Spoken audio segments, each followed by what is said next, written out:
बिस्मिल्लाहिर्रहमानिर्रहीम। Welcome to another important video जिसके अंदर मैं आपको गाइड करूंगा कि अभी मिड टर्म के एग्ज़ाम्स ख़त्म होने के बाद आप कैसे फाइनल टर्म के लिए प्रिपेयर कर सकते हैं इन एफिशिएंट वे। तो इस वीडियो में मैं आपको गाइड करूंगा what to study, what to ignore and how to prepare for your exams. सबसे पहले मैं शेयर करता हूँ आपके साथ कि कॉमन मिस्टेक्स क्या होती हैं।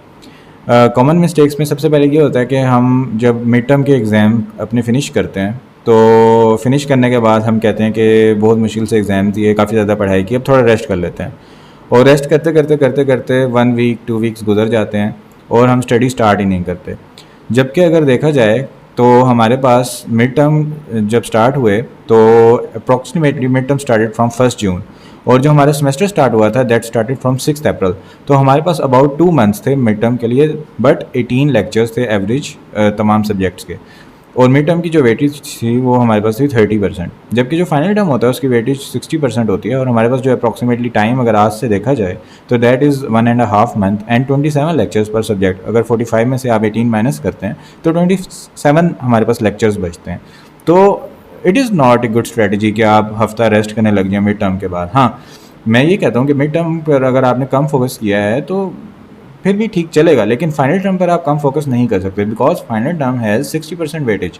तो हमारे पास सबसे पहली मिस्टेक ये होती है कि हम रेस्ट करने लग जाते हैं। रेस्ट करते करते हमारी तैयारी शुरू करते करते बहुत ज़्यादा पेपर्स करीब आ जाते हैं। सेकंड मिस्टेक ये होती है कि हमारे पास जो क्विज़ेस और असाइनमेंट्स आते हैं हम उन पर इतना फोकस करने लग जाते हैं कि हमारी जो प्रिपरेशन है वो इफ़ेक्ट हो रही होती है जो फाइनल टर्म की होती है।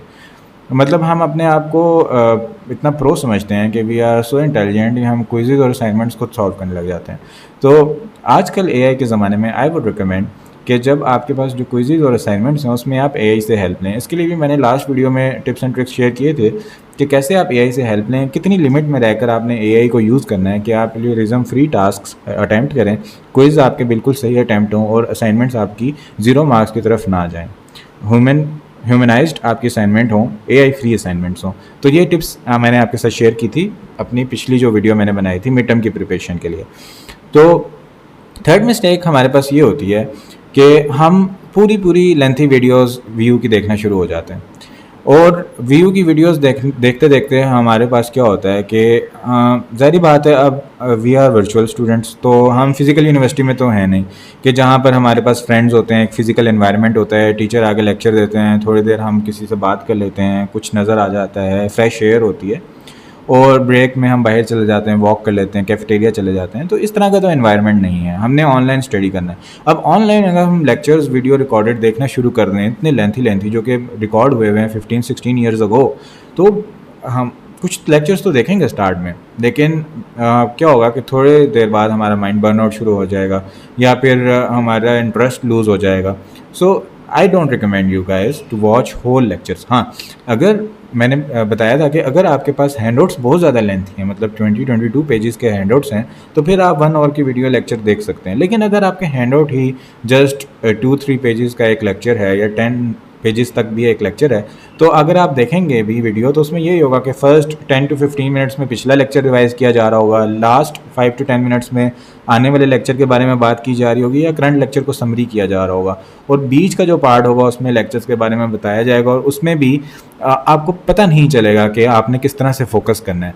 जब हैंडआउट्स बंदा स्टडी करता है ना तो पता चलता है कि कौन सी चीज़ें बुलेट पॉइंट्स में लिखी हुई हैं, क्या क्या हेडिंग की फॉर्म में लिखी हुई हैं, कौन सा टेक्स्ट बोल्ड हुआ हुआ है, तो इंसान के सबकॉन्शियस में चीज़ें बैठती जाती हैं। अब कोई आपको वर्बली पढ़ा रहा है, बोल रहा है, जैसे मैं भी अभी वर्बली स्लाइड पर आके इतना ज़्यादा बोल रहा हूँ, तो आप फोकस नहीं कर सकते ज़्यादा चीज़ों पर। तो इंस्ट्रक्टर की वीडियो अगर आप देख रहे हैं उसमें वर्बली बोल रहे हैं और आपको स्लाइड दिखा रहे हैं, आपको पता ही नहीं चलेगा किस चीज़ को याद रखने एग्जाम के लिए क्या फोकस करना है, और कॉन्सेप्ट क्लियर होगा लेकिन चीज़ें याद नहीं रहेंगी। उसके अलावा जो हमारे पास एक मिस्टेक होती है, हम क्या करते हैं कि हम बहुत ज़्यादा फाइल्स इकट्ठी करना शुरू कर देते हैं। मतलब ग्रुप्स में मैसेज मैं देखना होता हूँ कि स्टूडेंट्स आते ही मिड टर्म खत्म होने के बाद कहते हैं फाइल्स इसकी भेज दो, इसकी भेज दो, और सारी फाइल्स इकट्ठी करते रहते हैं। तो ये भी एक तरीका ठीक नहीं होता कि आप फाइल्स इकट्ठी करते जा रहे हैं और वो फाइल्स जो हैं वो 2007 के पेपर की हैं, 2010-12 के पेपर्स की पास्ट पेपर्स हैं उसमें, और आप उनको स्टडी कर रहे हैं और उनके ऊपर रिलाई कर रहे हैं, और जबकि जो आजकल एग्ज़ाम्स हो रहे हैं वो कॉन्सेप्चुअल आ रहे हैं। तो पहले भी मैंने ये बात काफ़ी दफ़ा शेयर की है कि जब से चॉइस एलिमिनेट हुई है वर्चुअल यूनिवर्सिटी में लास्ट ईयर, तो हमारे पास जो एग्ज़ाम्स हैं वो बहुत ज़्यादा कॉन्सेप्चुअल हो चुके हैं और फाइल्स पर रिलाई नहीं किया जा सकता। अब मेरे पास काफ़ी स्टूडेंट्स के ग्रुप्स में मैसेज भी आते हैं कि स्टूडेंट्स कहते हैं कि हमने फ़लाँ चैनल से वीडियोज़ देखी, CS202 की हमने फ़लाँ चैनल से वीडियोज़ देखी, लेकिन कोई फ़ायदा नहीं हुआ। जो MCQs आए हुए थे या जो शॉर्ट क्वेश्चंस आए हुए थे, वो वाले आए हुए थे जो उन लोगों ने अनइम्पोर्टेंट कह के स्किप किया हुआ था।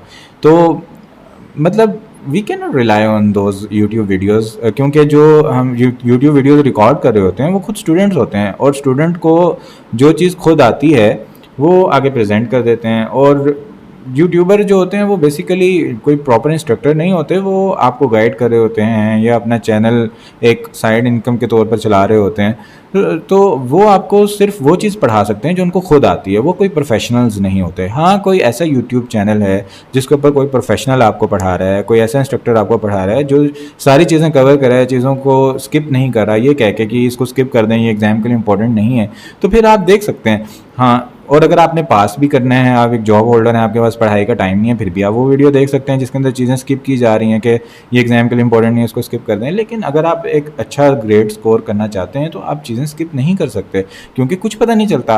आजकल तो यही होता है, जो वीडियोज़ में कहा जा रहा होता है कि ये अनइम्पॉर्टेंट है, उसको स्किप कर दो, वही पेपर में आ रहा होता है, बंदा परेशान होता है, मैंने तो उसको मुँह भी नहीं लगाया था, इस चीज़ को तो देखा भी नहीं था, अब मैं क्या करूँ। तो ये कॉमन मिस्टेक्स होती हैं जो बंदा कर रहा होता है। तो मैं आपको बताऊंगा कि आप कैसे इफ़ेक्टिवली स्टडी करें। इसके अलावा मैं आपसे एक केस स्टडी या एक एग्जांपल पर जाने से पहले, प्रैक्टिकल एग्जांपल पर जाने से पहले, एग्ज़ाम डे टिप्स आपके साथ शेयर करना ज़रूरी समझता हूँ। कि प्रिपरेशन तो बहुत से लोग होते हैं, स्टूडेंट्स होते हैं जो प्रिपरेशन तो बहुत अच्छी करते हैं, लेकिन उनके मार्क्स, उनके स्कोर अच्छे नहीं आते। तो इसके ऊपर भी पूरी रिसर्चेज़ हैं। एक तो ये कि सबसे पहले आपने अपने स्ट्रेस को कंट्रोल करना है। स्ट्रेस जो होता है ना, वो हमारे पास इंपॉर्टेंट होता है फॉर परफॉर्मेंस। कि अगर फॉर एग्जांपल एक बंदा है जिसको बिल्कुल ही स्ट्रेस नहीं है, ज़ीरो स्ट्रेस, तो वो कुछ मेहनत ही नहीं करेगा, उसको फ़िक्र ही नहीं रहेगी, ना फ़िक्र ना फाका ऐश कर काका, इस मूड में वो चला जाएगा। तो इसलिए एक स्ट्रेस होता है, एक उसका बाहर जाता है, ठीक है। मैं अगर इसको यहाँ पे थोड़ा सा बताऊँ भी सही, तो हमारे पास इस तरह से स्ट्रेस का बाहर जाएगा जाएगा जाएगा। और अगर मैं देखूँ स्ट्रेस को और साथ में देखूँ आउटपुट को या बेनिफिट को, तो ये इसी तरह स्ट्रेस के साथ साथ आपका आउटपुट इंक्रीज़ होता है। इसको कहते हैं पॉजिटिव स्ट्रेस। लेकिन एक टाइम आएगा कि स्ट्रेस इंक्रीज़ होगा, लेकिन जो आपका आउटपुट है that will go towards down side, वो नीचे की तरफ जाना शुरू हो जाएगा। This is negative stress. ये टेंशन होती है, वरी होती है, ये सही नहीं होती। तो सबसे पहले आपने एग्ज़ाम में अपनी स्ट्रेस को कंट्रोल करना है। कैसे कंट्रोल करना है? जब आप एग्ज़ाम के लिए जा रहे हैं, आप आसपास के लोगों को देखें, क्या उनको फ़र्क पड़ता है आपका पेपर कैसा हो रहा है? नहीं, उनको तो बस अपने मसलों से गर्ज है। कोई अगर आपको कोई बीमारी है, कोई मसला है, कोई आपको बस चस्के लेगा, ठीक है, कोई पूछेगा हाँ हाँ क्या हो गया, ओहो, लेकिन कॉल बंद करते साथ ही या कहीं और जाते साथ ही उसको ये होगा कि बस यार मेरे तो अपने मसले हैं, क्या है मेरे ऊपर टेंशन डालने आ गए। तो इसलिए आप सबसे पहले आप ये सोचें कि किसी को भी आपकी फ़िक्र नहीं है, सिर्फ आपको, आपके माँ बाप को आपकी फ़िक्र है, ठीक है। दूसरी बात ये कि जब आप एग्ज़ाम के लिए जाएँ तो अपनी नींद पूरी करें। क्या गलती होती है कि हम पहले पढ़ते नहीं हैं और एग्ज़ाम से 1-2 घंटे पहले हम बस ग्राइंड कर रहे होते हैं चीज़ों को, जल्दी जल्दी पढ़ने की कोशिश कर रहे होते हैं, जिससे हमारा माइंड जो होता है वो बहुत ज़्यादा स्ट्रेंड हो जाता है और हम एफिशिएंटली पेपर में परफॉर्म नहीं कर सकते, इफ़ेक्टिवली परफॉर्म नहीं कर सकते। इसलिए स्लीप ज़रूरी है। पेपर से आधा घंटा पहले, 1 घंटा पहले रिकमेंड किया जाता है कि आप स्टडी छोड़ दें, आप रिलैक्स करें। दूसरी चीज़ ये कि जब आप एग्ज़ाम देने जा रहे हैं तो एग्ज़ाम से जस्ट 5 मिनट्स पहले अपने आप को हाइड्रेट करें। जूस पी लें, स्लाइस जूस पी लें, ताकि आपके ब्रेन को ग्लूकोज मिले, आपका ब्रेन अच्छे से परफॉर्म करे। उसके बाद स्किपिंग क्वेश्चंस टेक्निक होती है कि फॉर एग्जांपल मैंने पेपर अटैम्प्ट करना शुरू किया है, दूसरे क्वेश्चन पे आके मेरा टाइम बहुत ज़्यादा लग रहा है, यानी MCQs हैं, मैंने सोचा था हर MCQ 1 मिनट में करूँगा, दूसरे MCQ पे आके मैं इतना सोच रहा हूँ मेरे 10 मिनट वहीं गुजर रहे हैं, तो ये ठीक नहीं है। जैसे ही मैं दूसरे MCQ में हूँ, मैं उसको रीड करूँ, अच्छा शुरू से मैंने स्टार्ट किया, पहला MCQ मैंने अटैम्प्ट किया, ओके डन, अगला किया अटैम्प्ट, पढ़ना शुरू किया, समझ नहीं आ रहा, तो मैं उसको स्किप कर दूँ, फ्लैग कर दूँ। अगर अटैम्प्ट कर दिया तो फ्लैग कर दूँ, वरना स्किप कर दूंगा, तो फिर स्किप हुआ हुआ भी मार्क रहेगा। उसके बाद बाकी MCQs करूँ, बाकी पेपर करूँ, ठीक है, और उसके बाद दोबारा उस MCQ पर जो मैंने फ्लैग कर दिया था आज हूँ, अगर आपको 10 MCQs भी फ्लैग करने पड़े इनिशली, तो उनको फ्लैग कर दें।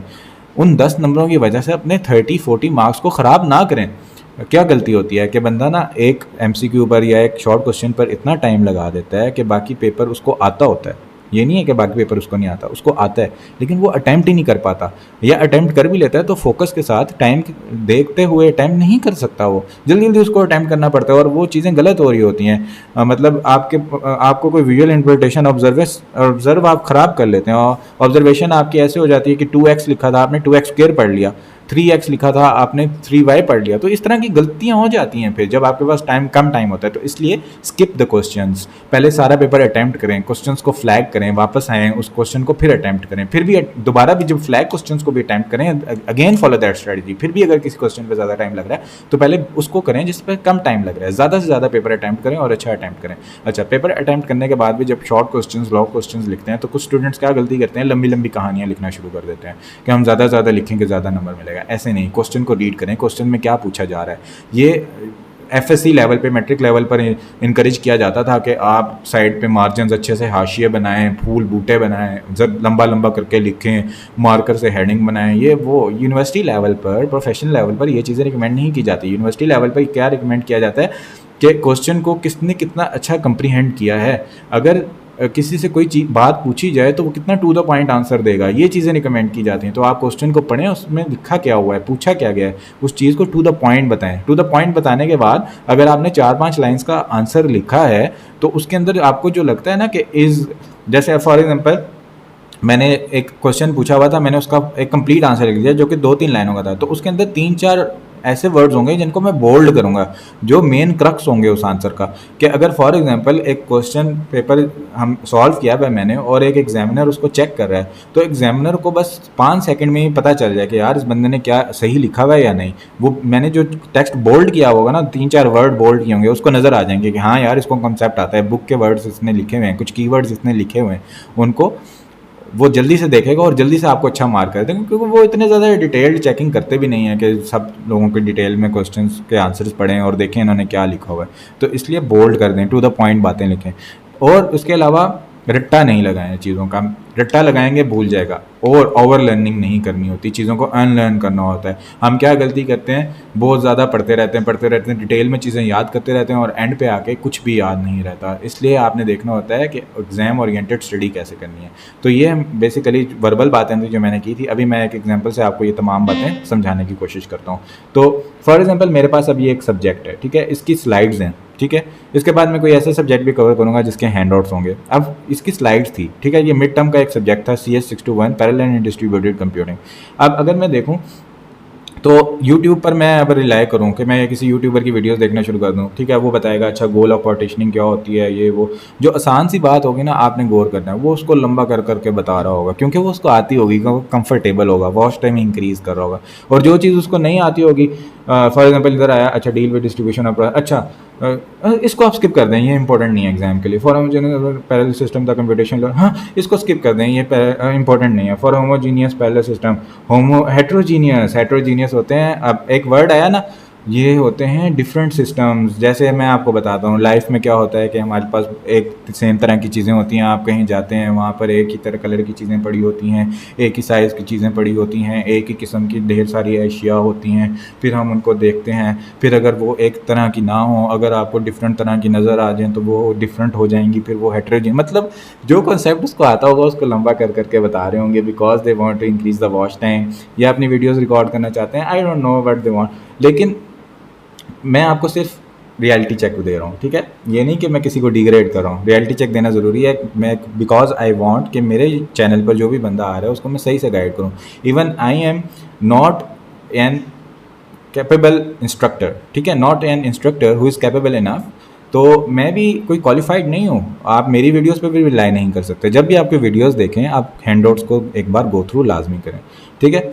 अच्छा, तो ये बात थी। अब फॉर एग्जांपल ये स्लाइड्स हैं, पैरेलल एंड डिस्ट्रीब्यूटेड कंप्यूटिंग। तो अब ये जो स्लाइड थी मैंने इसको पढ़ा, इसके अंदर से जो जो इंपॉर्टेंट चीज़ें थी मैंने उनके नोट्स बनाना शुरू कर दिए, क्योंकि अब स्लाइड्स में मुझे याद नहीं रख पा रहा था मैं चीज़ें। जो MCQs थे वो मैंने इस तरह से लिख दिए कि कंप्यूटिंग क्या होता है, डेफिनेशंस जो होती हैं वो MCQs होते हैं। मेरा एक्सपीरियंस है, मुझे पता चल जाता है कि पेपर में इंपॉर्टेंट चीज़ें क्या हैं पढ़ने से, ठीक है। अब ये टेबल है, इसके अंदर डिफरेंस बताया गया है, मैंने यहाँ पर लिख दिया, ठीक है। अब इतनी चीज़ें होती कि मुझे याद नहीं हो रही थी। तो मैंने क्या किया, निमोनिक्स बनाना शुरू कर दिया। ठीक है, अब यहाँ पर मैं आया, मैंने चैलेंजेस एंड इश्यूज़ देखे, पैरेलल एंड डिस्ट्रीब्यूटेड कंप्यूटिंग, तो ये तमाम चैलेंजेस थे। फिर मैंने देखा एक और चीज़ की टाइप्स, फिर एक और चीज़ के कोई बेनिफिट्स। मैंने कहा यार ये मैं कैसे इतनी सारी चीज़ें याद करूँ, ठीक है, हम यूज़ क्यों करें। तो मैंने फिर निमोनिक्स बनाना शुरू कर दिया कि मैंने कहा कि अच्छा चैलेंजेस और इश्यूज़ ये हैं, मसला ये है कि ना जो हमारे पास कंप्यूटर है ना, गुस्से में आकर सारे फ़र्श पे गिरा देते हैं। तो मैंने लिख दिया पीसीज फ़र्श, कि पीसीज जो है ना लोगों ने गुस्से में फ़र्श पे गिरा दिए। तो उससे मैंने फिर ये चीज़ें याद कर ली कि पी से ये बनता है, सी से ये बनता है, एस से ये बनता है। इस तरह करना पड़ता है जो एग्जाम के लिए इंपॉर्टेंट, ये नहीं कि पूरी बुक को याद करना शुरू करते हैं, जो एग्जाम के लिए इंपॉर्टेंट चीज़ें। तो मैंने फिर इसके नोट्स बनाए। इसके नोट्स बनाने के बाद मैंने शेयर किए, जिन जिन लोगों के साथ भी मैंने शेयर किए उन्होंने कहा कि वाकई मज़ा आया, हमने इसको पढ़ा और कम ही देर में हमने सारे कॉन्सेप्ट भी क्लियर हो गए और इसमें से काफ़ी ज़्यादा पेपर भी आया और उन्होंने फुल बाय फुल पेपर भी अटैम्प्ट किया। तो इस तरह से आप मिड टर्म के नोट्स बनाएं, जो चीज़ आप जब खुद से बनाएंगे आपकी एक्टिव लर्निंग भी होगी, चीज़ें याद भी रहेंगी। ठीक है, तो ये था स्लाइड्स की बात। अब फॉर एग्जांपल हैंडआउट्स हैं। अब हैंडआउट्स में जब मैं रीड करता हूँ ना तो मैं देखता हूँ कि क्या चीज़ जो है वो पेपर के लिए इंपॉर्टेंट है। ठीक है, अब फॉर एग्जांपल ये CS202 इसके हैंडआउट्स हैं। अब अगर आप इसकी ऑनलाइन वीडियोस देखेंगे, लोग कहेंगे अच्छा इसको स्किप कर दो, ये इंपॉर्टेंट नहीं है, ये कर लो, ऐसे कर लो। नहीं, उन आप देखें, उनसे कॉन्सेप्ट लें, लेकिन हैंडआउट्स आपने खुद स्टडी करने हैं, चीज़ों को स्किप नहीं करना। कुछ पता नहीं पेपर में क्या आ जाए। तो for example JavaScript can assess forms using document object model, इसको मैंने हाईलाइट कर लिया है। ये इंपॉर्टेंट चीज़ है कि जावास्क्रिप्ट फॉर्म को कैसे असेस करता है। अब इसका एक ये सिंटेक्स है एक फील्ड नेम को असेस करने का, तो ये मैंने लिख लिया, ये शॉर्ट क्वेश्चन में पूछा जा सकता है। तो इस तरह से मैंने हाईलाइट कर दिया। अब हाईलाइट करने के साथ साथ जो मुझे लग रहा था ना कि यहाँ पे MCQ इंपॉर्टेंट है, वो भी मैंने यहाँ पर लिख दिया। ठीक है, कि ये MCQ है, इंडेक्सिंग ऑफ फॉर्म कैसे किए जा सकते हैं और पेपर के लिहाज से ये पूछा जा रहा है रिपीटेड, मैंने यहाँ पे लिख दिया। अब इसी तरह कुछ कॉन्सेप्ट्स थे जो बुक में नहीं थे लेकिन पेपर में आ रहे थे और वो इससे रिलेटेड थे, फॉर्म से रिलेटेड, कि हमारे पास फॉर्म जो है वो कैसे सेट होगा। अब यहाँ पर सिर्फ एक रिक्वायर्ड लिखा है लेकिन ये नहीं लिखा हुआ कि ये क्या चीज़ है। ठीक है, यहाँ पे सिर्फ हमारे पास, यहाँ पर कहाँ गया, ये मेथड पोस्ट ये लिखा हुआ है लेकिन ये डिटेल कुछ नहीं लिखी हुई, लेकिन MCQ पूछा हुआ है। तो मैंने फिर ये MCQ लिख दिया कि ये भाई यहाँ पर ये चीज़ें इंपॉर्टेंट हैं, पेपर में आ सकती हैं। वैसे अगर मैं पेपर वाले दिन यहाँ से इनको देखूंगा तो मुझे याद रहेगा। अगर फॉर एग्जांपल मैंने अभी जितनी भी डिटेल स्टडी कर ली और 1 महीने बाद मेरा पेपर है, तो महीने बाद मुझे नहीं याद रहेगा कि मैंने डिटेल स्टडी क्या की थी। किसी को भी नहीं याद रहता। जो सिर्फ प्रैक्टिस कर रहा होता है या रिवाइज कर रहा होता है उसको याद रहता है। तो अब यहाँ पर भी अगर आप देखें तो सिर्फ बताया गया कि HTML5 के अंदर कॉन्सेप्ट और कंस्ट्रेंट वैलिडेशन है, कंस्ट्रेंट वैलिडेशन इन चीज़ों पे बेस्ड होती है, लेकिन ये नहीं बताया गया कि इनपुट एट्रीब्यूट्स क्या होते हैं, सूडो सेलेक्टर्स कौन कौन से होते हैं। ठीक है, पहले मिड टर्म में बताया गया था कि ये चीज़ें क्या हैं, लेकिन क्या क्या होते हैं ये नहीं बताया। लेकिन MCQ आया हुआ है कि कौन सा इनमें से इनपुट एट्रीब्यूट नहीं है। ठीक है, एक MC आया हुआ है CSS सूडो सेलेक्टर बताओ सब में से। तो फिर मैंने ये MCQ यहाँ पे लिख दिए हैं कि ये पेपर में रिपीट हो रहे हैं तो ये मुझे करने हैं, महीने बाद मुझे याद नहीं रहेंगे ये, इसलिए मैंने यहाँ पर लिख लिया, हैंडआउट्स को हाईलाइट कर दिया। अब मैं क्या करूँगा, जब एग्जाम से 1-2 दिन पहले मैं स्किम करूँगा तो मुझे सामने नज़र आ रहा होगा ये MCQs हैं, ये हाईलाइटेड चीज़ें हैं, तमाम बाकी डिटेल मैंने पढ़ी हुई होगी। ठीक है, एग्जाम में मुझे सारी डिटेल पढ़ने की ज़रूरत नहीं पड़ेगी, सिर्फ इन एक एक लाइन को पढ़ने से मुझे कॉन्सेप्ट आते होंगे, सारी चीज़ें मेरी रिवाइज होती रहेंगी। तो पेपर में तो मैंने सिर्फ कॉन्सेप्ट मेरे पहले से क्लियर होंगे, चीज़ें याद करनी है, टाइप्स क्या हैं, कौन कौन सी एग्जैक्ट वर्ड्स हैं, क्या लिखा हुआ है, वो थोड़ी बहुत हाईलाइट की हुई होंगी तो पढ़ लूँगा। अगर पेपर में ही मैंने हाईलाइट नहीं किया हुआ, ऐसी सादा हैंड आउट है, अच्छा फॉर एग्जांपल मैं इस हैंड आउट के थोड़ा सा एंड पे जाता हूँ जहाँ से मैंने अगर नहीं कवर किया हुआ, अब यहाँ पे मैं पेपर में मुझे क्या होगा, पूरा पढ़ना पड़ेगा, सादा हैंड आउट लिखा हुआ, अगर पढ़ भी लिया समझ नहीं आएगी क्या इंपॉर्टेंट था। ठीक है, ऐसे पढ़ रहा हूँ। दूसरों के हाईलाइटेड हैंडआउट्स भी लिए जा सकते हैं, लेकिन फिर मैं वही कहता हूँ कि लोग अपनी नॉलेज के हिसाब से, अपने एक्सपीरियंस के लिहाज से चीज़ें प्रोवाइड करते हैं, उन पर रिलाई नहीं किया जा सकता। अगर आपने फुल ग्रेड्स लेने हैं, अच्छे ग्रेड्स लेने हैं, आप लोगों की चीज़ों पर रिलाई नहीं कर सकते, आपने खुद एफर्ट करनी होती है, एक्टिव लर्निंग करनी होती है। तो इस तरह से हैंडआउट्स कवर होते हैं। अब जब आपने हैंडआउट्स कवर कर लिए तो आपके पास जो लेंथी लेक्चर्स होते हैं कम टाइम में, फिर मैंने बताया कि आप कैसे कम टाइम में, ये वीडियो है कि how to pass if you didn't study anything yet, mid term में बनाई थी, ये आप देख लें कि प्रॉम्प्ट्स होते हैं, चैट जीपीटी को आप दें, उससे MCQs जनरेट कराएं, इंपॉर्टेंट चीज़ें मैंने उसमें लिखी क्या क्या एग्जाम के लिए होती हैं। फिर एक वीडियो थी हाउ आई गॉट 4 GPA, इसके अंदर मैंने टिप्स शेयर की थी एग्जाम्स के लिए आप कैसे नॉर्मल स्टडी कर सकते हैं। तो अब यहाँ पर अगर आप देखें व्यूज़ आए हुए हैं 6.8 के, ठीक है, लेकिन सब्सक्राइबर्स देखें अगर चैनल के तो सिर्फ 792 सब्सक्राइबर्स हैं। ऐसे नहीं करें। अगर आपके लिए वीडियो हेल्पफुल है तो चैनल को प्लीज़ सब्सक्राइब करें, क्योंकि मैं ये नहीं कह रहा कि मेरा कोई इसमें फ़ायदा है, ठीक है, मैं आप लोगों के लिए कह रहा हूँ। अब मैंने क्या किया था कि अभी जब मिड टर्म के एग्जाम्स चल रहे थे मैंने काफ़ी करंट पेपर शेयर किए थे, 611 का शेयर किया, 622 का शेयर किया, और मतलब अब आप देखें MTS 603 इसके अब पेपर है ना ये वाला, इसके ऊपर कितने व्यूज़ आए हुए हैं। MTS 603 के ऊपर 1000 व्यूज़ आए हुए हैं, ठीक है। और अगर आप यहाँ पर कमेंट्स देखें, कंप्लीट पेपर लोगों का यहाँ से आया हुआ है, ठीक है। और इसके अलावा मेरा पेपर काफ़ी MCQs यहाँ से आए हुए हैं। अब स्टूडेंट इसके कितने होंगे, 5-6 हज़ार तो स्टूडेंट होंगे, लेकिन स्टूडेंट तक ये वीडियो पहुँच ही नहीं रही। अब इसी तरह मैंने यहाँ पर शेयर किया हुआ है, अब ये 435 की मैंने मिड टर्म की वीडियो शेयर की हुई है, ठीक है। यहाँ पर अब 3K इसके व्यूज़ आए हैं और लोगों का अब देखें, thank you for your effort, 2-3 घंटे की वीडियो देखी और कोई भी दूसरी वीडियो देखने की ज़रूरत नहीं पड़ी। तो इस तरह के कमेंट्स आए हुए हैं, लेकिन ये स्टूडेंट्स तक वीडियो पहुंच ही नहीं रही क्योंकि सब्सक्राइब लोगों ने नहीं किया हुआ। मैंने इस तरह से मार्केटिंग भी चैनल की नहीं की हुई। अब यहाँ पर एक देखें, ये मैथ पेपर मैंने बताया हुआ है कि MS एक्सेल से कैसे सॉल्व हो सकता है। मतलब आपको कोई फार्मूले याद करने की ज़रूरत नहीं है। अब MCQs में सब्जेक्टिव पार्ट के कुछ लंबे लंबे MCQs होते हैं, उनको पूरा स्टेप्स में सॉल्व करने की ज़रूरत नहीं है। मैंने बताया हुआ है फार्मूलाज कैसे यूज़ करें। तो आप वीडियो के व्यूज़ देखें 274, लेकिन अगर आप मैथ के स्टूडेंट्स देखें कि वर्चुअल यूनिवर्सिटी में कितने हैं और अगर उन तक ये वीडियो पहुंचेगी कितनी हेल्पफुल रहेगी। अब CS 621 करंट पेपर मैंने शेयर किया हुआ है, ठीक है। इसके व्यूज़ देखें, 2.4 के व्यूज़ आए हुए हैं, ठीक है। 621 मिड टर्म की मैंने प्रॉपर वीडियो, अब ये मैंने जो नोट्स है ना, मैंने यहाँ पे करंट पेपर भी शेयर किया, नोट्स भी शेयर कर दिए। अब यहाँ पे स्टूडेंट्स की कितनी हेल्प हुई हुई है, ठीक है। पेपर हुआ, तमाम कंसेप्ट इसमें से 80% पेपर इसमें से आ गया, 10 MCQs इनके आ गए, 90% MCQs इनके आ गए, 40 मिनट्स ऑफ वीडियो देखी थी, पूरी वीडियो भी नहीं देखी। कितनी हेल्प हो रही है स्टूडेंट्स की। लेकिन बेचारे वो स्टूडेंट जिन तक ये वीडियोज़ ही नहीं पहुँच रही, उनका क्या कसूर है। अब यहाँ पर 435 का मैंने सब्जेक्टिव पेपर पूरा लीक करके शाया कर दिया, इसके ऊपर अब व्यूज़ देखें 382 व्यूज़ जस्ट। लेकिन आप 435 के स्टूडेंट्स देखें, ठीक है। अब यहाँ पर देखें कि लोगों के क्या कमेंट्स आए हुए हैं, ठीक है। यहाँ पर एक बंदे के कमेंट आए हुए थे कि मैं किस वीडियोस पे कमेंट नहीं करता, लेकिन मेरे सारे क्वेश्चन ही इसमें से आए हुए थे, मैं क्या करूँ। तो इस तरह उसने मजबूरी में कमेंट किया, लेकिन अब लोगों तक ये वीडियोस पहुँच ही नहीं रही हैं ना। उसके बाद यहाँ पर ये क्वेश्चन था, ये लोगों के आए हुए हैं, मैंने सारे क्वेश्चन शेयर किए हुए हैं। अब ये 202, इसके अंदर से भी लोगों के अब व्यूज़ देखें, 100 व्यूज़ हैं, ठीक है। लेकिन इसके अंदर से भी लोगों के MCQs आए हुए हैं। CS 611 138 व्यूज़ हैं, ठीक है। और इसके अंदर भी ये देखें, I never commented on any preparation video और all questions from this video. CS 611 के कितने मिनट की वीडियो होगी ये। अभी इसके अगर मिनट शो होते हैं तो ये लोड हो रहा है, ये मुश्किल से ना कोई 5 मिनट की वीडियो होगी, लेकिन 138 व्यूज़ हैं और सारा पेपर इसमें से आ रहा है। आप लोगों तक वीडियोज़ नहीं पहुँच रही क्यों वजह क्या है कि व्यूज़ तो कर जाते हैं वीडियोस पर, लेकिन अगर हेल्पफुल होती हैं तो चैनल को सब्सक्राइब नहीं करते। जब मैं कोई नई वीडियो पेपर्स में अपलोड करता हूँ, पेपर्स अपलोड करता हूँ, वो आप तक पहुँचते नहीं है। तो प्लीज़ चैनल को सब्सक्राइब करें और वीडियोस मैं काफ़ी अच्छी इंशाल्लाह शेयर करूँगा।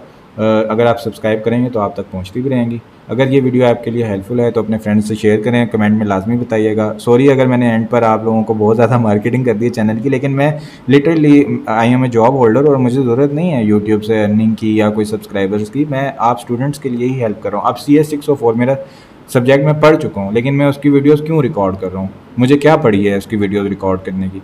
आप लोगों के लिए रिकॉर्ड कर रहा हूँ ना। स्टूडेंट्स ने बोला कि हेल्प चाहिए रिकॉर्ड करने तो कर रहा हूँ, वरना तो मैंने वो सब्जेक्ट क्लियर कर लिया है, 4/4 अल्हम्दुलिल्लाह GPA आ गया, तो मुझे क्या ज़रूरत पड़ी हुई है कि मैं उसकी वीडियोस रिकॉर्ड करूँ। तो इस वजह से मैं आप लोगों के लिए कहता हूँ, ताकि आप लोगों के पास ये बेनिफिशियल वीडियोस पहुँचती रहें। और इसके अलावा जो मेरी दूसरी वीडियोस थी, एक ये वाली 4/4 GPA कैसे सिक्योर किया, वो वाली वीडियो लाजमी देख लें जो मैंने ये ओपन की हुई है। और एक ये वाली कि कम टाइम में आपने कैसे स्टडी करना है, इसके अंदर मैंने ChatGPT और नोटबुक LLM के से का यूज़ बताया हुआ है कि उनसे प्रॉम्प्ट दे के आप कैसे लेक्चर्स को स्टडी कर सकते हैं। और अगर ये वीडियो आपके लिए हेल्पफुल हो तो लाजमी शेयर कीजिएगा और कमेंट में बताइएगा, ताकि मुझे पता चले कि मेरी जो एफर्ट्स हैं वो ज़ाया नहीं हो रही और स्टूडेंट्स का इससे फ़ायदा हो रहा है। Thank you so much for watching and joining. अपनी दुआ में याद रखिएगा। Take care. अल्लाह हाफ़िज़।